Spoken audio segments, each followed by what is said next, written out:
And now, you're tuned in to All Factors Considered. Here are your hosts, Derick G and AJ. What's going on, folks? Welcome back to another episode of All Factors Considered. We are living in the aftermath of UFC 263. We had two title fights on the line. One title changed hands. And if you was listening to our preview show, you know I was saying we had to see if lightning would strike twice. And guess what? It did. Second time we hear and knew we get Mexico's first champion, Mexican-born champion, and Brandon the Baby Assassin Moreno. Man, we got a lot of stuff to talk about. Israel Adesanya defends his title, all that good stuff, man. But you know, I got my co-host AJ. AJ, what's going on, brother? Listen, man, I need your quick take, hot take off of the bat, man. What was nastier, seeing Jamahal Hill's arm flopping around like a fish all over Craig Hill's body, or seeing Terrence McKinney blow out his knee after a 7-second finish of Matt Steamroller Frevola to win his UFC debut after winning and fighting and winning in LFA like 8 days prior? What was nastier to you? Nastier visually, man, I'd have to go with the Hill elbow. That's just absolutely the way you saw the bend, the valgus bend in his elbow was disgusting. But man, personally, I almost cried when I saw homeboy go down on his knee. He bounced, went right down, started pointing to his knee, and I knew instantly. I was like, I know that pain, brother. I know that pain so much, man. It hurt. It hurt to watch, especially off of such a quick KO, man. But nastier for sure. I'm gonna go Hill. What you think? Listen, I probably got to go Hill too, just because of the dislocation. You know, it's flopping all around, and he's just like, yo, what's going on? And Paul Craig sitting there like, yo, this dude's arm is snapped.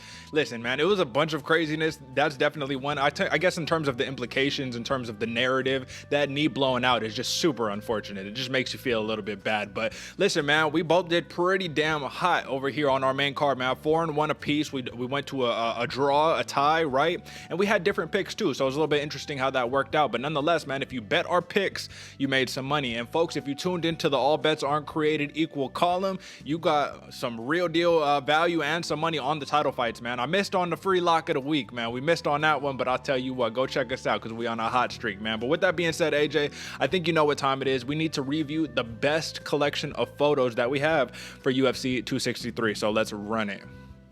Okay, AJ. So we just gonna get straight into Jamahal Hill versus Paul Craig, man. And this is gonna be a series of photos. So this first photo, just give me your reaction, man. Did you expect something like this? Clearly you picked Craig, so you saw something like this was in the cards, but did you like really think that this was gonna happen so early within the first round? I was looking for an early takedown, an early grapple match. I definitely thought Craig was going to grind it out, but seeing this exact picture of the basically the start of the end for Jamahal Hill, I didn't expect anything to go as crazy as it did. You know, I was just expecting a normal arm bar or a normal submission attempt, nothing to the level that was happening. And folks at home listening, this is the beginning of an armbar attempt. Jamahal Hill is caught up in the web that is Paul Craig. And let's move on to the next photo. So the next photo that we got here, that's the one. Viewer discretion is advised, folks. That is a limp elbow, just kind of flopping around on Paul Craig. But you see what's important about this photo is Paul Craig with his arms spread out. You can't see the referee because where the hell was the referee when this was happening, right? But he's clearly like, yo, the dude's arm is just flopping around on me, dog. Like, what are we doing here? Give me your reaction to that, AJ. I think it was at this point where I had a couple different buddies actually text me saying like, yo, why is the referee not stopping this? Like, it's just way too long. And what the craziest part to me about this one, Derick, if you look closely at the picture, you're right. Paul Craig's arms are out. He's looking up like, yo, like, you going to stop this? But Jamahal Hill is trying to stabilize his own arm with his other arm. Yeah. That's absolutely insane. We can see the bone of the humerus. It's either the humerus or the ulna, whatever one's poking out, protruding. We can see it right there. And the fact that he's having to stabilize his own arm in a triangle lock, man, this sport is absolutely savage, brother. Absolutely. You talk about mental fortitude, mental toughness, man. I can't really name one tougher than Jamahal Hill at this moment because that is savagery. And he wasn't going to tap out either. That's the thing. That fight had to get stopped by the referee. So this is just a little funny one after. I don't want to poke too much fun, but you know, if you don't laugh, you'll cry, right? So Jamahal Hill be like, and we got Buzz Lightyear after his arm got broken off in Toy Story, just looking at it like, well, I guess we ain't gonna be using that thing for a while, man. And it was the left hand too, so that was very poignant and accurate. Now, this next photo that I'm gonna post. This is a tweet, and this is arguably my favorite fighter quote of all time at this point. Now, this is Paul Craig, and he says, you either tap, nap, or it snaps, and tonight it snapped. One hell of an opponent there in the octagon. He took shots after his arm was broke. He was like, that's tough. You know what I mean? Like, Paul Craig. Listen, Paul Craig earned a lot of my respect. I don't necessarily like his approach to the fight, pulling guard immediately in an MMA fight. That'll win you some jiu-jitsu tournaments, but that's not generally your preferred method in MMA. However, man, this dude said, like, listen, I'm putting the Scottish face flag paint or whatever, and I'm coming to snap your arm off. I'm going to test your jiu-jitsu, and he absolutely did. So this next one is what we just talked about before, but this is the look of jubilation mixed in with, God damn it, I just blew my knee out after having a stellar performance, after boosting my stock out of the stratosphere. Give me your take on Terrence McKinney's blown out knee and just the picture of it. Well, you know what sucks worse, Derek, is when it happens, you can't feel it. Mm-hmm. You just hear it. You just hear something happen. Your knee gets a little unstable. There's no pain. Yeah. So that's exactly what he's looking. He's holding it, going, pointing to it like, yo, I think something happened. But his face isn't expressing any pain at all. There's zero pain until the day after. Yeah. So, yeah, man, he was happy as can be. But this is the moment where he dropped to the ground and started pointing that I knew. Like I said, I almost wanted to cry, man. That feeling after in the rehab that he's going to have to go through, it's a rough process, but at least he got the dub. Yeah, man. And listen, 4th fastest finish in UFC history at 7 seconds, fastest finish in lightweight divisional history. And this is his UFC debut win. It sucks that I had to come over an opponent like Matt Steamroller Frivola. You got to feel for the man who was originally slated to fight Frank the Crank Camacho. However, Camacho suffered some injuries in a car accident, so this is another short notice opponent. Frivola, they got to keep him around, man. You got to give this dude one dude he could fight. Like, they change his opponent a million times every single fight. You got to feel for the man. But that's the name of the game, man. Thrill and the agony. This next photo that we have here, man, is going to be, in my opinion, the definition of relentlessness, but you give me your take. What we have here, this is a little bit big. Here, let me put that back down.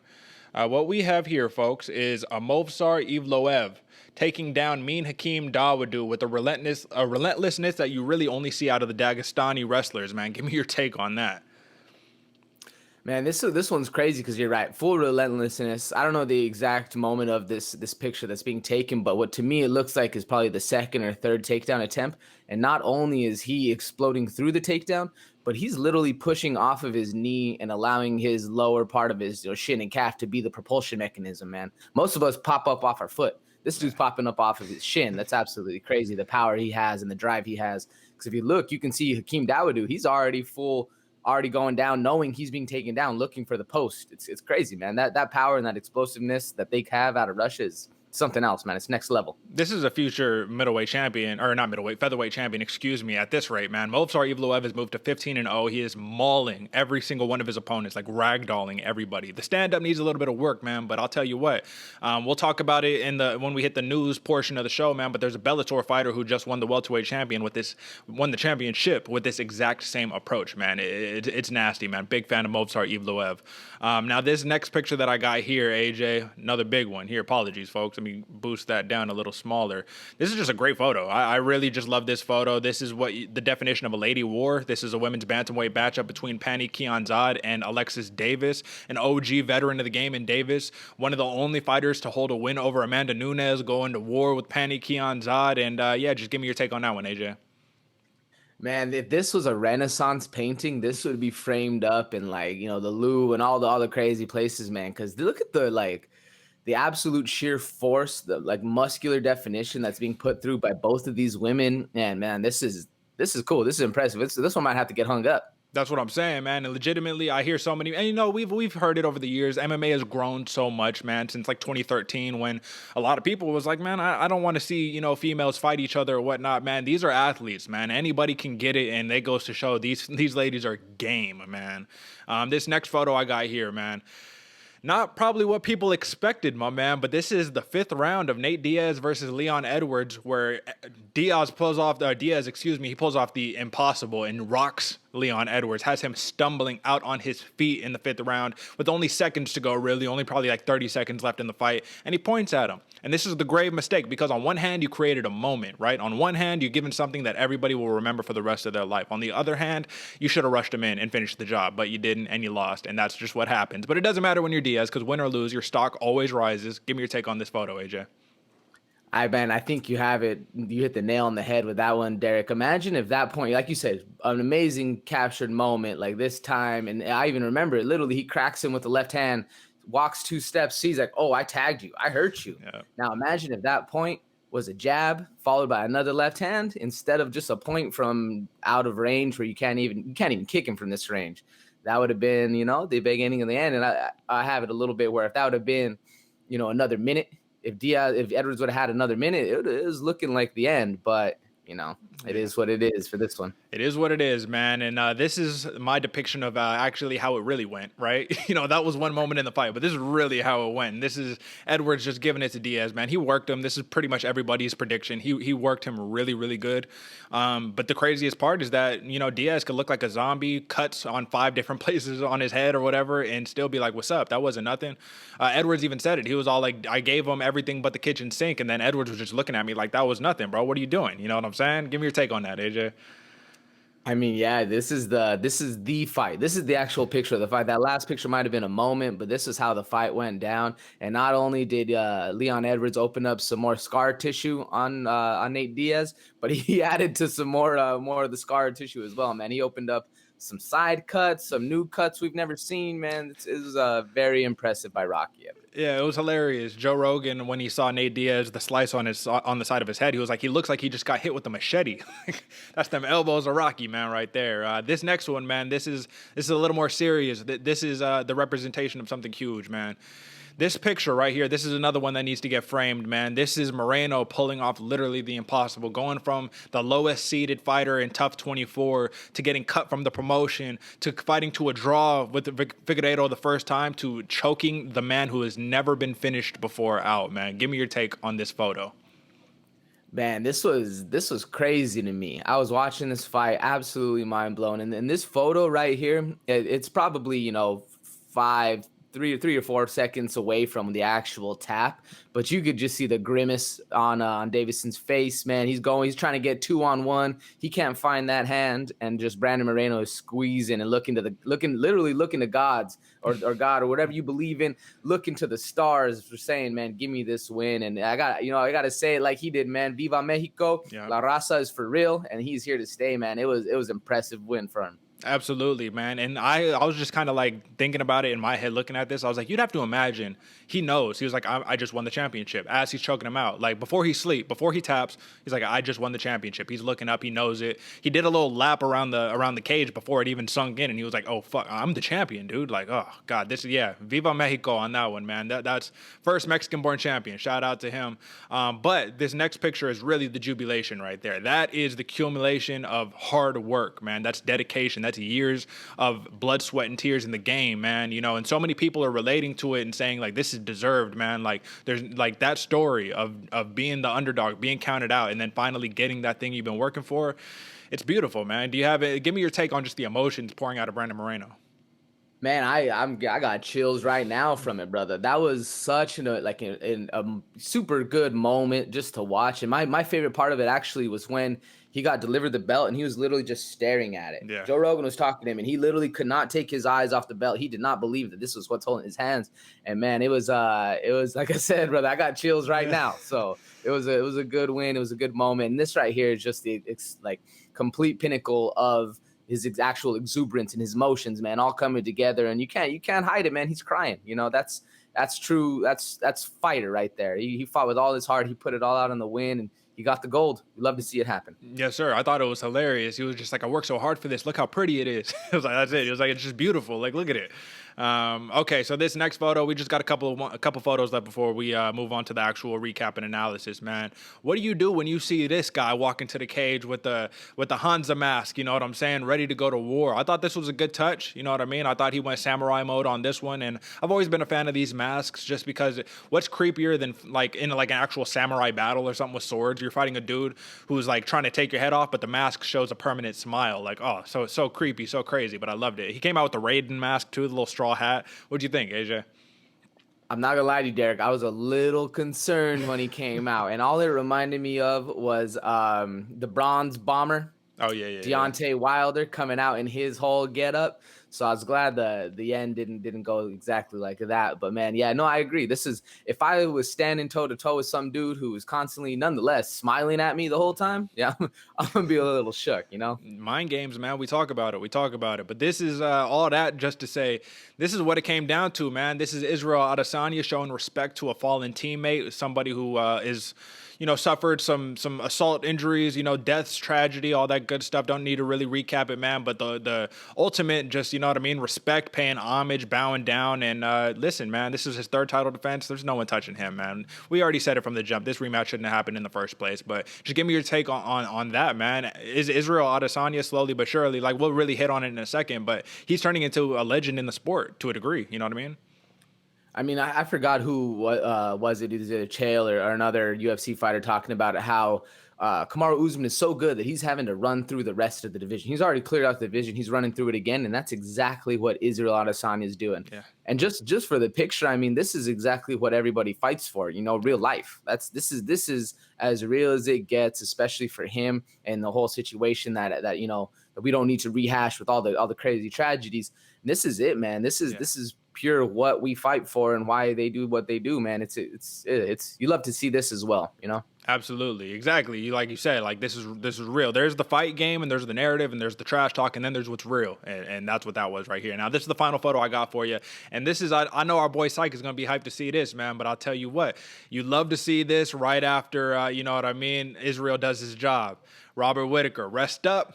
See you soon. UFC 263 hashtag, man. Looks like Rob might be the next dude up, man. And listen, once again, he's so nice, right? He's so like, oh, yeah, whatever. Yeah, you say I don't want to fight. Yeah, okay, that's fine. That people forget. Like I said, dude, outside of Israel Adesanya never comes into the UFC. Robert Whittaker would probably still be the champion right now. You know what I'm saying? Like, this dude is an absolute monster.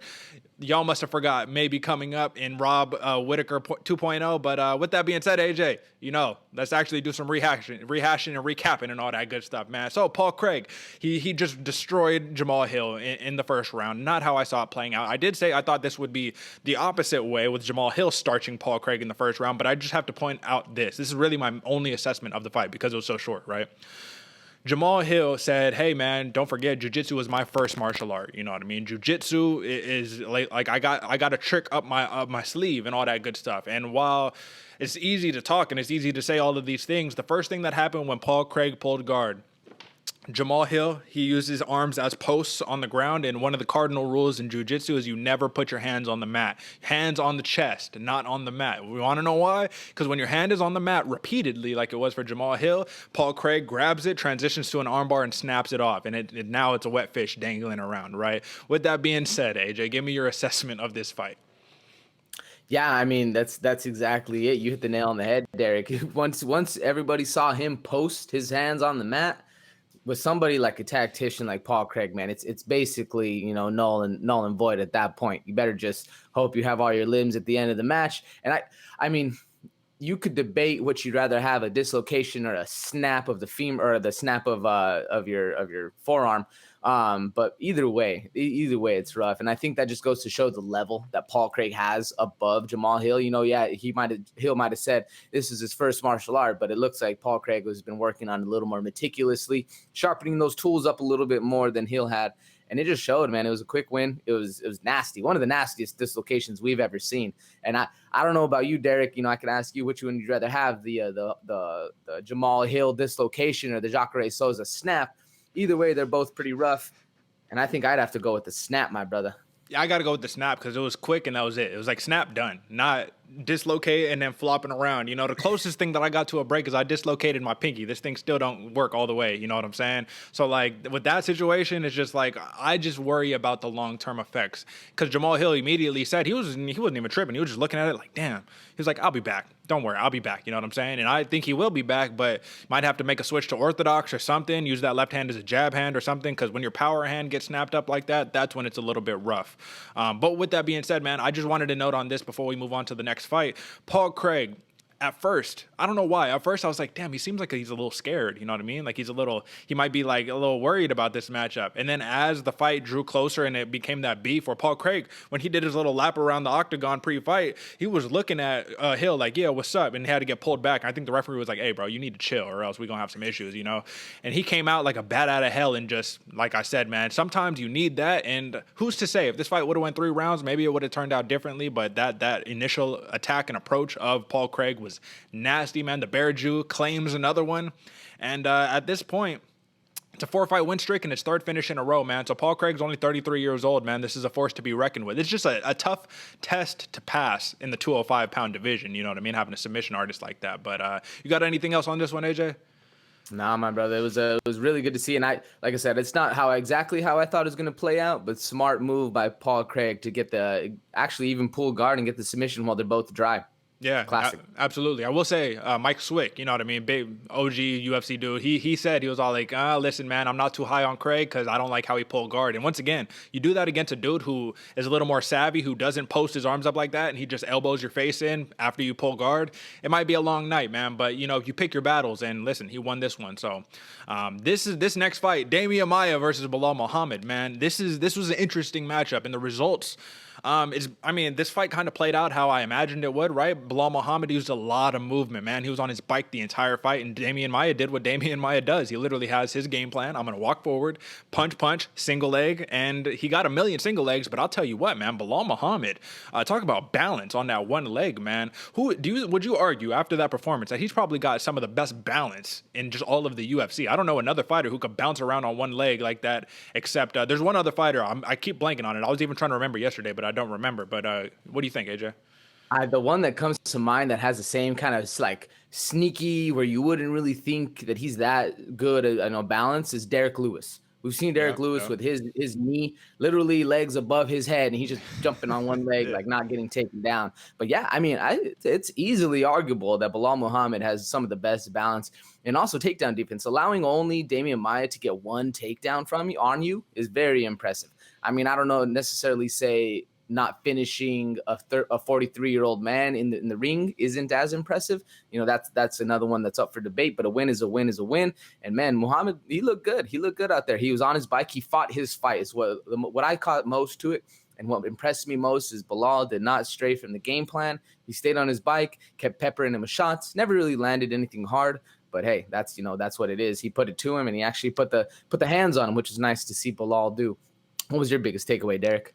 Well, my biggest takeaway is from a statistic that I just pulled up because you remind me. I was like, yeah, Belal Muhammad did stuff a million takedowns, right? But I had to look it up because I didn't have it in front of me. According to UFCstats.com, Belal Muhammad stuffed 20 of 21 takedowns in this fight, dude. That is ridiculous. And now it kind of makes sense why they're saying, like, all right, bro, if you're a Demian Maia, you're a veteran, you fought everybody. You got to have the fight IQ to be like, this ain't working out. We got to go to a different strategy. He didn't even try to attempt to, like, pull guard or do anything like that, right? That is very, very impressive. And I know that Belal Muhammad's career takedown defense has just skyrocketed. He went into this fight at like 85%. It's probably like 97% or something crazy like that now. Something ridiculous. I'm not good at math, so don't quote me on that one. But yeah, dude, ridiculous, man. Ridiculous. Demian Maia did end up having 4 minutes of control time, but other than that, Belal Muhammad, he got the win that he needed to get, man. UFC has not really done him any favors since that Leon fight, and he needed to get this one. It'll be interesting to see who will match him up with next. So don't really got too much to say on that one. It was a very one-sided fight, one-dimensional fight, but a win is a win is a win. And shout out to remember the name Belal Muhammad, man. For this next matchup, Leon Edwards versus Nate Diaz. We already talked about it. This is another one, AJ, where let me ask you this. Do you think the UFC just does a really good job at just like hyping up these people that shouldn't even be in the conversation for making it a close fight or whatever? Outside of round 5, did Nate Diaz win any of these rounds? Did he come close to winning any of these rounds in your opinion? Nah, man, not even close. I had literally Leon Edwards controlling the entire fight, literally just fighting exactly how he wanted to, landing big shots, getting elbows from the ground. It was very impressive win. I thought Leon Edwards, if he wasn't gonna finish the fight, or at least let the doctor come in and stop the fight, it was going to be an easy dub. Maybe not an easy dub, but it was going to be a decision win, 50-47 or 50-45, whatever the math is. I'm not good at math either, Derek. But it wasn't. It wasn't the narrative of the fight was Leon Rocky Edwards putting it to him, and until that very end, where Nate Diaz is actually at his most dangerous, pretty much nothing to talk about because it was just Leon Edwards' show all day long. But to me, man, imagine if Nate Diaz came out like he does in the 5th round. Because I feel like he needs to get damaged a little bit to actually get himself in the fight, which is not at all what you want in a fighter. Sure. You want the as boring as it did the Floyd Mayweather approach, where you don't touch me and all I do is touch you. But man, yeah, it'd be cool to see. And like I said, if Nate Diaz had about maybe a minute and a half more, or a little bit more aggression, we would have saw a finish. Rocky Edwards was wobbly. He was wobbly on his feet, and even he admitted to it at the end. He's like, "Yeah, I got stiffed a little bit. I was on some wobbly legs." So, I mean, it was a good fight overall. I liked it. It was a good fight. It ended up being entertaining and whatnot. But I will say, I saw this quote, man, and I don't have the source off the top of my head, so forgive me. But it said that Nate Diaz never loses; he just runs out of time. And I'm like, yeah, that's an interesting approach, man. That is definitely an interesting approach. But I have to take a little bit of a more serious note to this fight, AJ, because I saw something that kind of concerned me. And this is me being a dude who, I'm telling you, the Diaz brothers, specifically Nick is really the one that was big for me when I was growing up. Nate has captured the current generation now, you know what I'm saying? But Nick Diaz had already suffered the thing that I think Nate Diaz is suffering right now, man. I know that they've already kind of had, they mumble a little bit when they talk, right? Slur their words a little bit, but I'm seeing a little bit of, maybe some early CTE, some getting that noggin rattled a bunch of times, man. Nate Diaz, the way he was speaking in his post-fight presser, obviously the pre-fight presser too, but the post-fight presser was rough, man. Not able to remember things, you know what I mean? Just sitting there spacing out his words, just feeling real spacey. Yeah, he was smoking a joint, but I know even when you super lit, you're not that spacey, you know what I'm saying?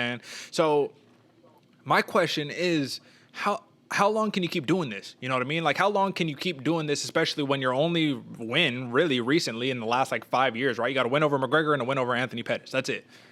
But how many times are you going to keep getting in? You get these paydays, you're going to keep doing these things, but I don't want to see these dudes on Muhammad Ali status when they're 70, 80 years old, you know what I mean? Because we love Muhammad Ali, we love his story, we love what he's done in the ring, but we all saw him with Parkinson's just, not able to enjoy the end of his life, right? I don't want to see that with the Diaz brothers. They're saying Nick Diaz might make a comeback. I don't want to see that either. Are you seeing the same thing I'm seeing, or am I crazy here? No, 100%, Derek. And I mean, they say Father Time is undefeated, and unfortunately, as we all get older in age, degradation takes place, and a lot of even the majority of people alive and that get older, they start to develop, brain disease, Parkinson's, slow stutters, Alzheimer's, all this stuff. But what we don't want to see is that happen at 50. Yeah. 60, when you're still very smart, very intuitive, where you should be able to still be growing and learning things. And yeah, no, I'm with you. It's hard to say that it's early signs of CTE because there's no way to actually determine that. But when you see somebody slurring their words almost like he's drunk, yeah, it's you don't want to see that, man. It's as an MMA fan and as a Diaz fan, yeah, no, I don't want to see him fight really anymore unless you get a big break or stick to promotion, or I don't know, man. That's the last thing we need in the sport is either death or brain trauma. And we already, punch each other in the face constantly. Yeah. So there's no reason to make it even worse. But, yeah, absolutely, man. It's not any harsh criticism or anything like that. It's more, I just want to see them prosper as they get a little bit older. Like, go do a bunch of jiu-jitsu tournaments, man. Do your submission underground with Chael Sonnen and all that. But you don't got to get punched in the head, taking a million cuts, man. That scar tissue is going to be so rough. But I do have to just point out this last thing before we move on, man. This is one of the few times I've actually legitimately seen Nate Diaz make excuses, like real excuses for his performance in a fight, right? He said that he suffered a cut in training. That's probably why they had to postpone the fight the first time, right? He said he was unmotivated the whole month, couldn't get going. He just wasn't he was like, I didn't feel motivated to train for this fight, so I was just kind of just chilling for the month. And I didn't even, he said he was walking through this fight. So it's like damn, I don't ever really hear you make excuses. Normally you just man up, you know what I mean? You did say, yeah, Edwards won, but you still feel like you'll take anybody out in the welterweight division. It's just at this point, man, is it just the bravado? Is it character? You know what I mean? I don't even want to say character because it feels like that truly is authentically them, man. But you got to know, you're 36 years old, man. You know what I mean? At a certain point, all those games and stuff, it's all talk, but can you back it up anymore? Give me your thoughts. Yeah, no, I definitely think it's a little bit more of the ego, a little bit more of the persona that's coming through. Because you're right. I definitely believe that Nate Diaz, that is him 100%. He will fight anybody, anywhere, anytime. It doesn't matter. He will stalk and slap whoever comes across his way. Now, is it the best for his longevity and all that stuff? Nah, man. Like it's just sad to see. Like I don't even know exactly how my own brain processes this. Because don't get me wrong, I love seeing the Diaz brothers fight. And anytime they're on the card, I'm gonna watch. I'm gonna buy it. I'm gonna watch. I'm a big fan. But it's rough, man. It's rough seeing your idols become the dudes who are slurring their words. And you know that's the last thing you want to see is people drooling over each other. You know what I'm saying? So yeah. I don't really have exactly a coherent thought on this one. Sorry. Yeah, no, I'm with you. Let's protect the OGs, man. The Diego Sanchez's, the Diaz brothers, you know what I'm saying? I mean, even like Tim Means is getting up there, man. He's about to fight next week. Like, let's protect all these dudes. Let's make sure that you still competitive and you still making it happen. The Donald Cerrone's and all that good stuff, man. But we can be done with that one, man. I got to pull this up before we talk about the Figueiredo-Moreno matchup, man. This is a quote from Figueiredo, you know, in his post-fight presser. And I'll just have to say, if there's anything that we have learned about Figueiredo is that, yeah, maybe it was a little persona. Maybe he was trying to sell the fight. Maybe he was selling the narrative. But this man is humble in victory and defeat, man. Like, this dude, he just seems like a good guy, man. He says, in quotes, "Guys, everyone knows who I truly am. I always preach love for the next one. Today was Brandon Moreno's day. Congratulations to him. The belt is only a consequence. I conquered it, and I was very happy by the time I had it, but today, God gave him the belt. I'm very happy for him, and I want to thank God for the opportunity. Thank you, God," right? Shout out to that, you know what I'm saying? Like, listen, man, believe what you believe, all that good stuff, higher powers, praise of the sun, all that good stuff, right? But I'll just tell you what, man, Deiveson Figueiredo, this is a dude who lifted up Alex Perez after he beat him. You know what I'm saying? He lifted up Brandon Moreno. And I thought it was, at first, I was like, damn, are you trying to steal Moreno's, like, his spotlight right here while he just won the belt? Like, are you trying to do that? And then it made me realize, nah, man, he's just saying, like, we just shared a moment in there. Congrats to you. You're the new champion and whatnot. But, like, he's content in himself. And he's probably going to be moving up, man. I don't think he's got a future at 125 after seeing just, it's like rough weight cut time after time after time after time. And he made this weight this week with like 40 seconds to spare, or else he would have missed weight for the fight, and it would have been like it just wouldn't have been for a title, right? He wouldn't have, like, do you relinquish your title if you miss weight and you're the champion? I don't know, because there was a weird one with was it Bobby Knuckles and Yoel Romero, or one of the, I can't remember the exact fighter, where if one fighter, no, it was Figueiredo, yeah. And where if Joseph Benavidez won, yeah, he wasn't able to actually win the belt, or something like that. No, so it's weird. It's weird. I think it was Figueiredo missed weight for that fight, so he wouldn't have been able to win. That was the first Benavidez fight, and then he won the rematch. He just starts him. Yeah, man. Either way. The point is, I don't think he has a future at 125. Just after seeing how rough these weight cuts are time and time again, and how it probably is affecting his performance legitimately, man. You're probably just gonna have to move up to 135 and see what you could do there. But nonetheless, humble in victory. That was the point that I'm trying to make here, man. I just love to see that. That's a real champ's champ. You know what I'm saying? Like, that is somebody who is a champion outside of the belt. You were champion in life because you're willing to take your loss like a man. And that's what we need, because we're going to talk about the main event in a second. Didn't really handle it that way. With that being said, man, Baby Assassin, dude, this dude, we talked about the narrative. We already talked about the story. Let's talk about the X's and O's. That jab was picking Figueiredo apart, bro. Like, Moreno just looked like he was just fast as lightning, and Figueiredo looked slow, and he looked like he couldn't get off. But I honestly think he couldn't get off because that jab of Moreno was too quick. It's one of these things. Tell me if you agree with this assessment, AJ. I think that a good strategy to have against these big power dudes who are going to walk forward and try to walk you down the whole time and throw bombs on you is you get in their face, you pop that jab in them, and you disrupt. Every time they throw, pop the jab. Every time you try to throw something, you're eating something on my chin. And what happens? Brandon Moreno even dropped Figueiredo with the jab, right? When Figueiredo trying to throw a big hook, he just got popped, right? And it's what happens, man. It's that timing beats the speed. I guess this was actually speed. Speed kills. I guess I should just say that. That was I fucked up on the first one, but speed kills. Give me your assessment on the X's and O's, man, because I did not see this fight going to a finish. If anything, I thought a knockout might be able to happen, but a submission on Figueiredo, who's a submission guy who's never been finished, crazy. Give me your take, AJ. Crazy, man. No, and you were correct. I had Brandon Moreno as not only the faster fighter, but the more focused fighter. Yeah. He was in there, man. It was literally kind of almost like Figueiredo said, man. It was his time. He was in there. He was fighting. He was focused. He was determined. It was a very impressive win. And I'm excited for for what the future has to hold, and we'll get into that in a little bit, man. But man, Moreno looked tough. Not only that, he was in there. He, like I said, very, very focused and like a caged animal, man. He was in there for the brawl no matter what happened. And that jab, I want to go back to what you were talking about. That jab, throwing off that rhythm that Figueiredo has. Once a fighter like Figueiredo can get in his rhythm, start landing those big looping power shots coming across, you're in for a little bit of trouble. But the best way to definitely disrupt it is to step in, nice little jabs, step in, nice little jabs. And every time your opponent steps in, you just crack him with a nice little jab. He's going to stop wanting to step in, start fighting off his back foot. And we saw it, like you said, with Moreno landing a step-in power jab, dropping Figueiredo. Like, in your own mind, if you're not used to getting dropped or you're not used to getting submitted, you're the big, like the persona that we've been talking about, the big brawler, the big bad guy. You get dropped to the jab, it's almost more embarrassing. Like, no, this dude didn't even hit me with a power shot. He just stiffed me one time and I dropped. Like, that mindset had to mess with him a little bit. And I think that's kind of more the big takeaway, is disrupting that rhythm, getting in his mind, and just basically living rent free there and doing what he did, because he choked him out with a rear naked choke. You know what I'm saying? We saw him trying to go for 2 for 1, putting two hands on one, if you don't understand the reference, but it's still impressive the fact that he was able to get that win, because rear naked chokes are almost, some say it's the easiest to defend. Some say it's like the one you get in where you just kind of give up. I don't think there was any give up from Figueiredo. I think it was a genuine, he was trying really, really hard. So more credit to Brandon Moreno. A very impressive win regardless.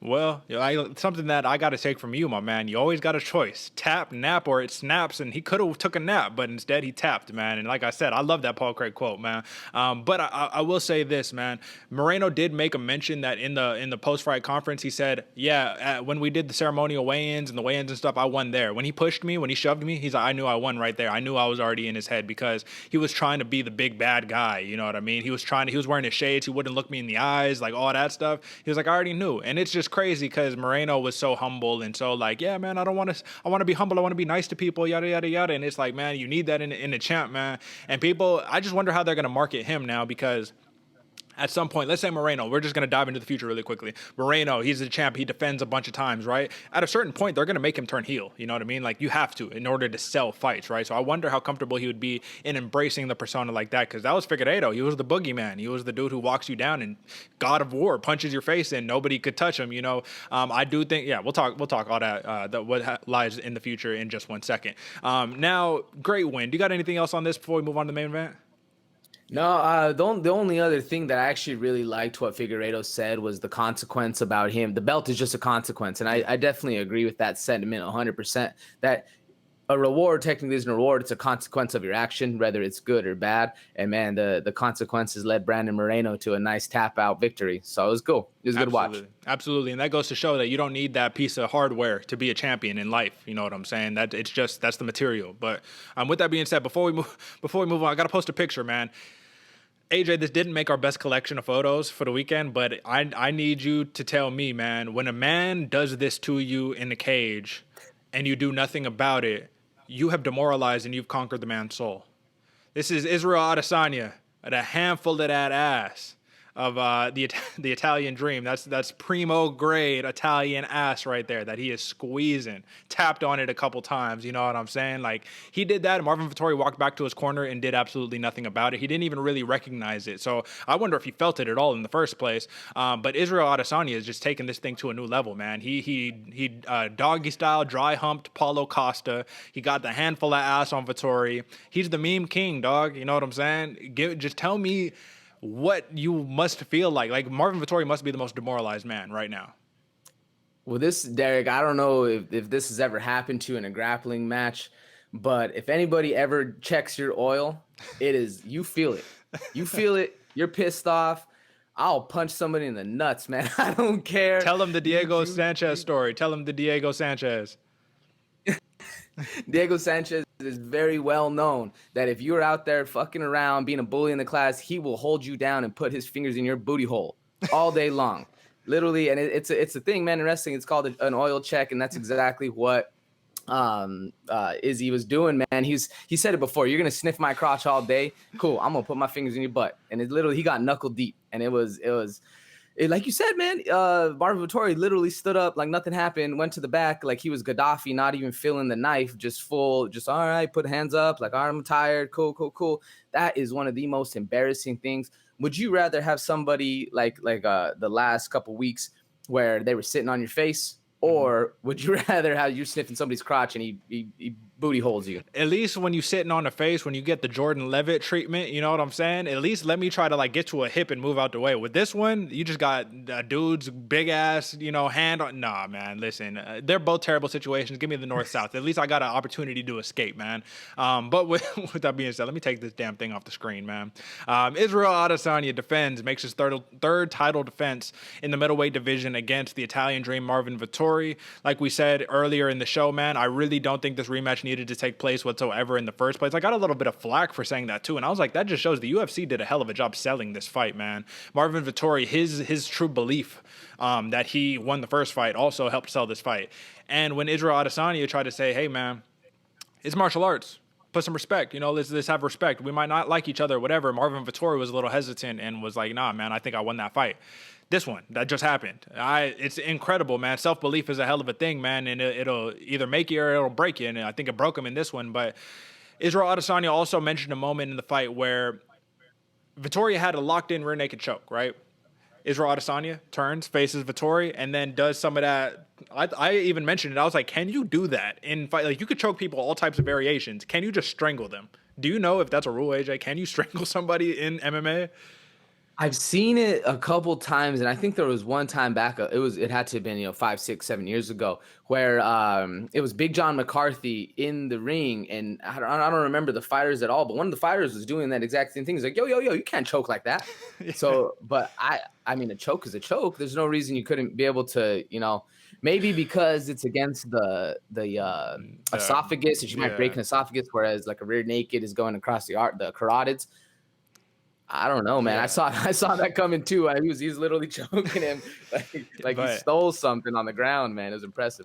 Adesanya said in that moment he saw Vettori's his soul leave his body. You know what I mean? He saw in that moment he realized I can't do nothing against this dude. I can't punch him. I can't out grapple him. You know what I mean? Like, Adesanya stuffed 10 of 14 takedowns from Marvin Vettori, and that was the whole narrative. Oh, you saw what Blachowicz did to Adesanya. Vettori will just do the same thing. He'll just hold him on the ground, man. Didn't happen, man. It was very impressive showing, a well-rounded showcase for Israel Adesanya. He has been working on that takedown defense and getting up off of his back, which is something that Diego Lima, he didn't do in his welterweight fight in Bellator 260, but that's neither here nor there. Ultimately, man, this was a clinic, 50-45 across the board for Israel Adesanya. Marvin Vettori is really good, man. Don't let any of this sit here and make it seem like this dude isn't good. But when you're fighting Stylebender, you're fighting the pinnacle of the middleweight division, man, there's levels, and he's not there. Honestly, I think Marvin Vettori needed to fight Derek Brunson to see who gets to then take on Adesanya, because that will then at least prove, like, all right, who's the best grappler out of that situation? And let there be no mistake, man.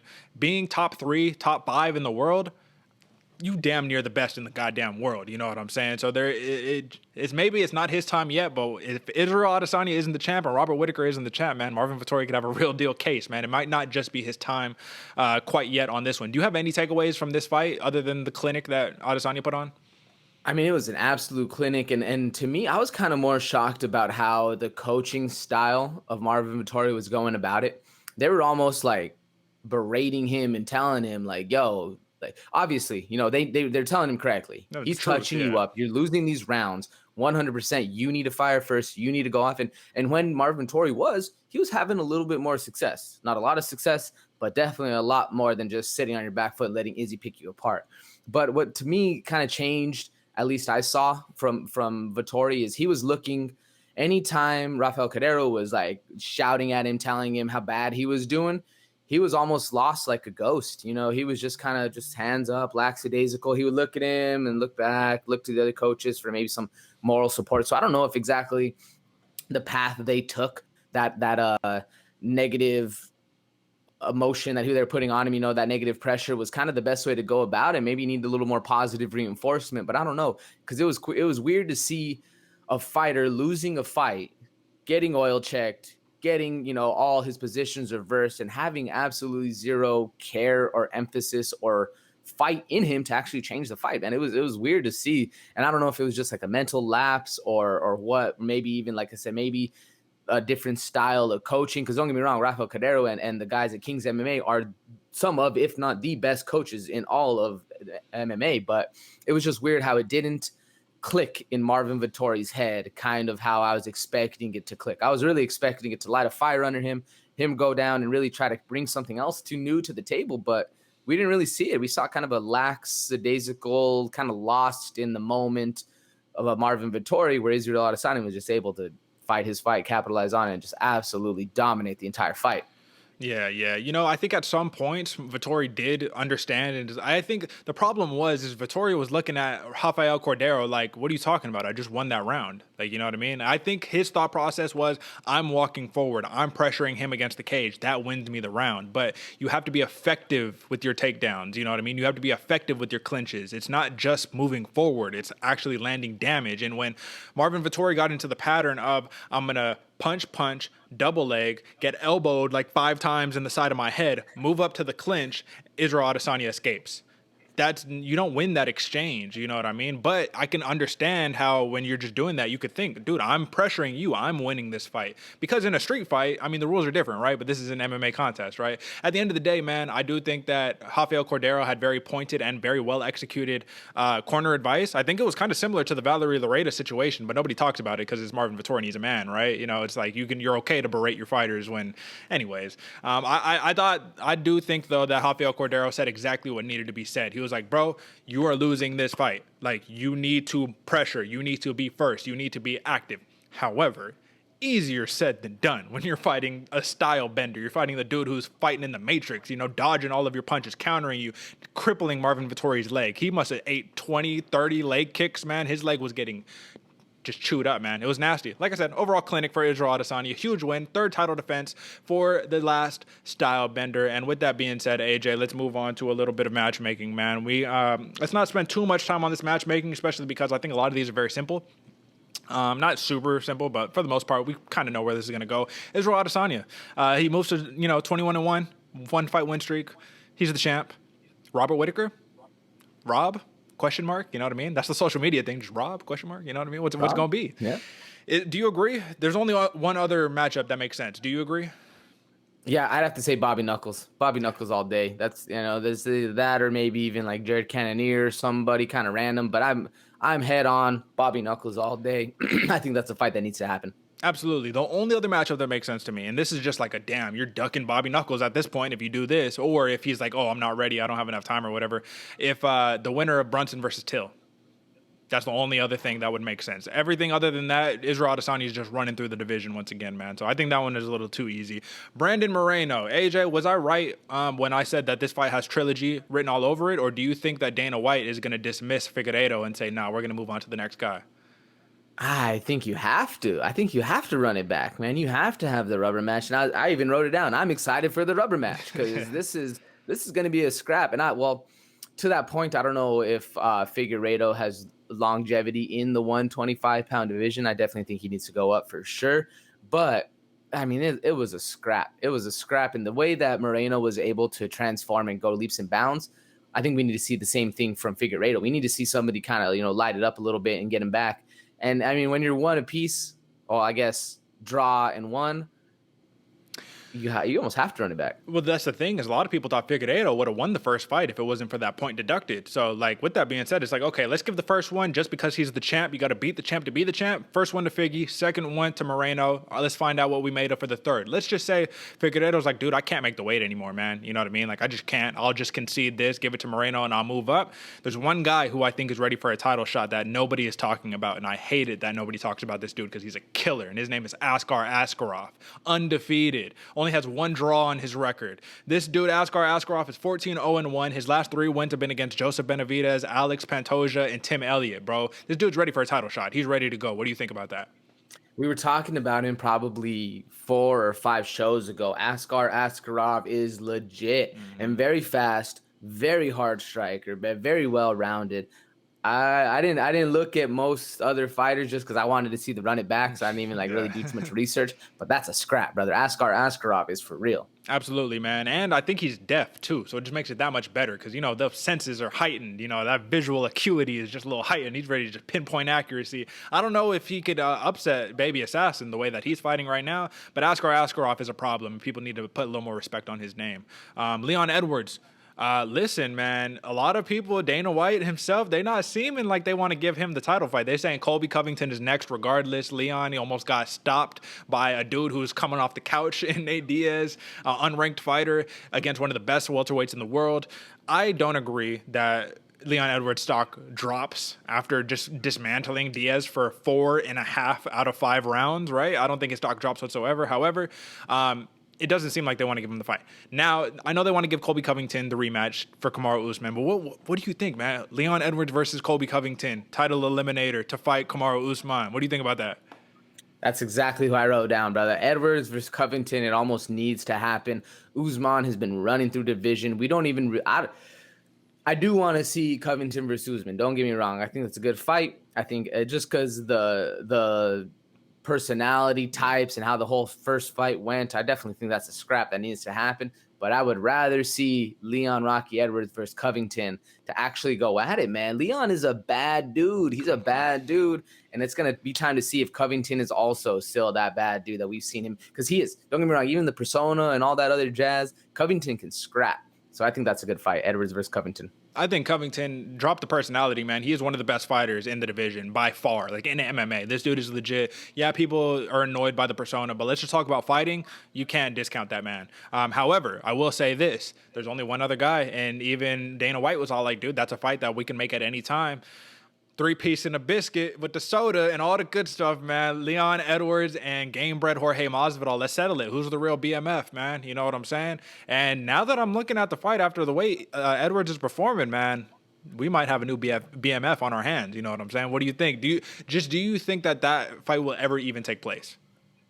I don't think so, man. I really don't think so. I think that smoke has already dissipated. There's no real spark there. Especially with, don't get me wrong, I'm a Street Jesus fan through and through.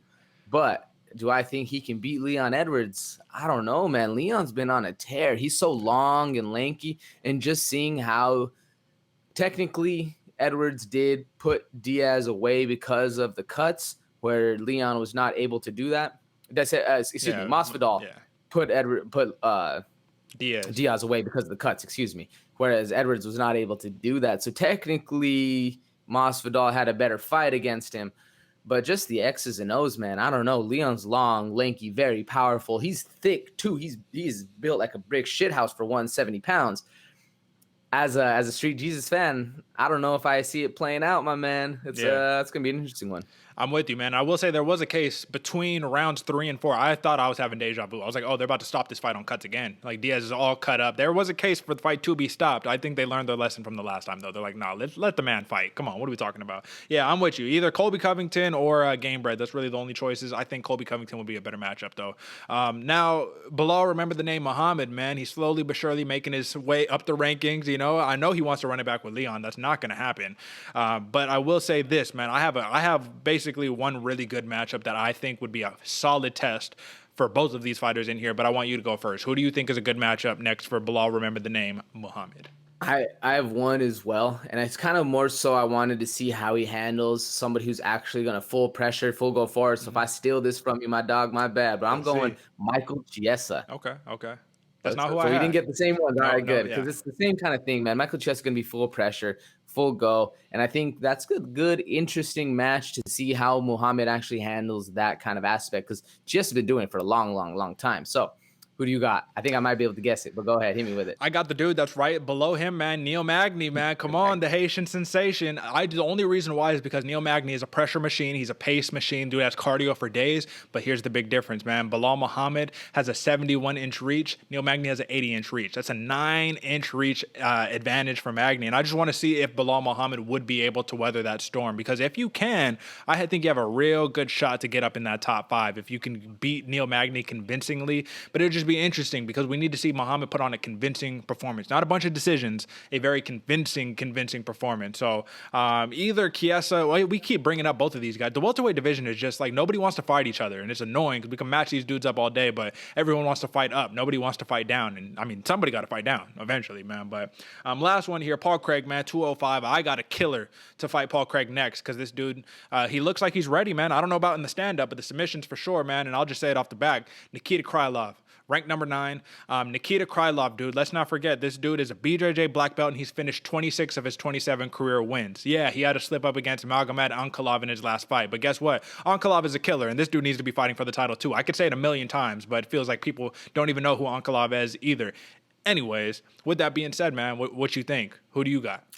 Yeah, no, I'm with you. I'm the same thing. Nikita Krylov was actually my second pick, but just because, so I was thinking about Ankalaev, but actually Paul Craig beat Ankalaev a couple years ago. So it's kind of almost, we don't need to run that one back, even though Ankalaev is absolutely a killer. And I think he's grown up a little bit more in the fight. But who I wanted to see is Volkan Ozdemir. Okay. Volkan Ozdemir, how he handles that length against Paul Craig or Nikita Krylov. Either way, I think it's going to be a crazy match. Both striking's good. It's something we need to see Paul Craig actually tackle on going forward. See if we can handle these kind of different styles of matches instead of just pull guard and go for the submission attempt. I do need to just give a little context. Magomed Ankalaev was whooping Paul Craig's ass for like 98% of the fight until he gets submitted in the last second or whatever, man. So Ankalaev, that is his one dude. Like, I'm trying to remember. It's just that one blemish that people are always going to talk about. Be like, oh, remember you lost to Paul Craig? But it's like, come on, bro. He's running through everybody else. But yeah, with that being said, man, all right, that's the matchmaking. AJ, let's hit a little bit of news before we get out of here. I got a couple of things to talk about, man. And if you tuned into these, great. If you didn't, I don't blame you because I told you I'm just a junkie with this stuff, man. I can't get enough. There was an 8-woman atomweight tournament held in Invicta over this weekend, man. All in one night. It was an 8-woman tournament in one night, and the last person to win a tournament of that nature was Miranda Maverick when she was in Invicta, and she won an 8-woman tournament as well in the flyweight division instead. But Jessica Del Bonnie, she defeats Lindsey Van Zant to win the Invicta FC Phoenix tournament, man. I just wanted to ask you, what do you think about these tournaments, man? Obviously, the UFC wouldn't do something like this because it feels like a more regional type of thing, but are you a fan of these type of tournaments? You know what I mean? You have to fight a bunch of times in one night. Yeah, but I really like that, man. It brings it back to the roots of like an actual going into to a tournament where you're actually, you know, when you're growing up doing the you know, you actually show up like, okay, we're going to, I know back home it was always like some like big, you know, little spot we would always go to, and you have to fight 4, 5, 6 times in a day, and then you get this big ass trophy, and you're all happy, it's taller than you know, and you just whooped on 6 different people. Man, it's fun. That's like that enjoyment is what I think is missing in MMA. That like grind out is almost like a wrestling match too, where you're fighting multiple times a day. I like it. I like it a lot. Yeah. It is a little regional, a little amateur. Like I said, it's bringing you back to the roots, 100% amateur. So I like it though. I think it's interesting, and it definitely tests you in a different way than anything else is going to test you. Because what I like about it too is you have to fight at that weight. Like, you know, there's no, sure, you might have weighed in earlier, but that weight you're fighting, you know, a person A through person F all the way. There's no recovery. There's no going and healing up. None of that. You hurt yourself. All right, on to the next. Yeah, no, absolutely, man. And I think that is something that's something for the hardcores, you know what I mean? The hardcores tune in and they know that it's going on. But what would be interesting to me is how a casual fan would react if they saw it. I think they just don't know that these things are happening, you know what I mean? So it would be interesting just to see how they would react and be like, oh, this is actually pretty damn cool. I wish more promotions would do this. But with that being said, Yaroslav Amosov, AKA the man with the best record in mixed martial arts at 26-0. He, listen, man, he defeats the 3-time welterweight Bellator champion in the Douglas Lima, not Diego. Diego's the UFC, brother. And Douglas Lima, man, he 50-45'd him across the board, wrestling clinic. Super boring, not exciting to watch whatsoever. But that was an absolute clinic, man. He's the first Ukrainian champion in any major MMA promotion in history of the sport, man.